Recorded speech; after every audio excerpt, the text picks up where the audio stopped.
मुख्यमंत्री, आमच्या उपसमितीचंही त्यांनी खूप परिश्रम घेतले, आमचे विखे पाटील आणि समितीने, आणि विधिज्ञांचं पण मनापासून अभिनंदन या ठिकाणी करतो.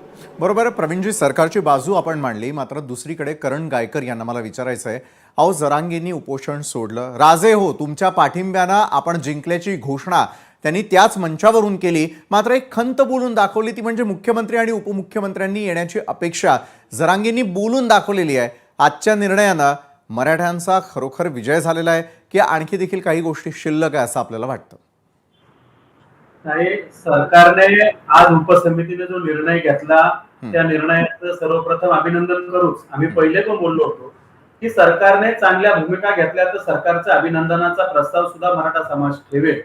परंतु दुर्दैव आणि वाईट पण वाटतं की राज्याचे दोन्ही उपमुख्यमंत्री, मुख्यमंत्री महोदय जरांगे पाटलांनी खुलं प्रेमाचं आव्हान केलं होतं की बाबा त्यांनी यावं आणि जी कटुता आहे ती कटुता संपवावी. माझ्याकडनं सगळ्या काही गोष्टी त्यांनी दिल्या तर मी शब्दाला जागणारा माणूस आहे. मी त्या ठिकाणी त्यांच्यातली कटुता, माझ्यातली कटुता संपवावी म्हणून उपोषण सोडवायला त्यांनी यावं, ही साधी सरळ अपेक्षा जरांगे पाटलांची राज्याचे मुख्यमंत्री आदरणीय देवेंद्रजी फडणवीस आणि उपमुख्यमंत्री एकनाथजी शिंदे, उपमुख्यमंत्री अजितदादा या तिन्ही लोकांनी पूर्ण करायला पाहिजे होती. समाजालाही आनंद झाला असता की तुम्ही मोठ्या मनाने दिलंय, तुमच्या मनात काही आता क्लेश नाहीये ना, तुम्ही एकदम सरळ स्वच्छ मनाने दिलंय ना. मग त्या गोष्टीसाठी पहिलेच आम्ही सांगितलं होतं की राज्याच्या मुख्यमंत्र्यांना जर आंतरवली सराटीत येणं योग्य वाटत नसेल तर आम्ही येतो, म्हणून जरांगे पाटील त्या ठिकाणी मुंबईत या मागण्या मान्य करण्यासाठी आले होते. आरक्षण समितीची सर्व मंडळी त्या ठिकाणी आली,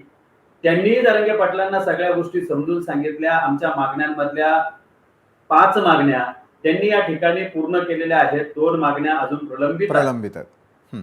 सरकारने मोठं मन दाखवायला पाहिजे होतं आणि त्या ठिकाणी राज्याच्या मुख्यमंत्र्यांनी, दोन्ही उपमुख्यमंत्र्यांनी यायला पाहिजे होतं. ठीक आहे, आता आमचे नेते ज्यांना राजकारणात फार मोठा अनुभव आहे, दरेकर साहेबांना 2 दिवसापूर्वी त्यांचे स्टेटमेंट सुद्धा मराठा समाजाला खूप लागणारी होती की मुंबईमध्ये धुडगूस घालणारी मंडळी.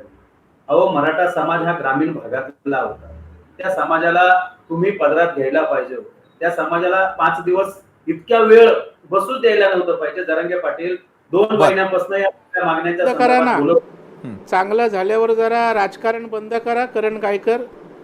नाही साहेब, मी अभिनंदनच केलंय. राजकारण हे बघा, उगाळत काय बसताय? मी बोलायला लागू का? मी बोलू का तुमच्यावर?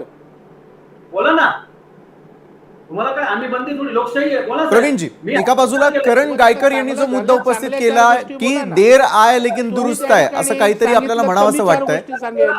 आपल्याला आता वातावरण चांगलं करायचं आहे, निवडायचं आहे, तर त्या ऍडव्होकेट योगेश, येतोय मी आपल्याकडे, मूळ मुद्द्याकडे येतोय. राजकारणच करायचं असेल तर मग करूया.